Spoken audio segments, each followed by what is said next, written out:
సర్వ మానవాళి కోసం. ద్వితీయోऽధ్యాయః యం హి న వ్యథయంత్యేతే పురుషం పురుషర్షభ సమదుఃఖః సుఖం ధీరం సోమృతత్వాయ కల్పతే.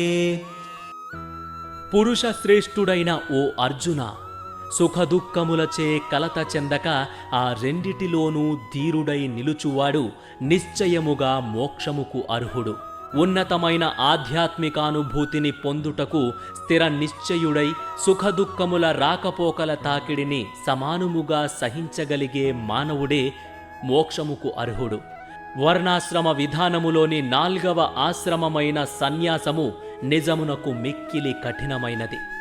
ఏమైనను జీవితమును పరిపూర్ణము చేసుకొనుటలో శ్రద్ధ కలిగిన వ్యక్తి ఎన్ని కష్టములు ఎదురైనను సన్యాసాశ్రమమును తప్పక స్వీకరించును.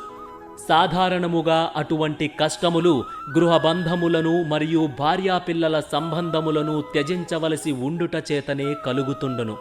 కాని ఎవ్వరైనను అట్టి కష్టములను సహించగలిగినచో మానవుని ఆధ్యాత్మికానుభూతి తప్పక పరిపూర్ణము కాగలదు.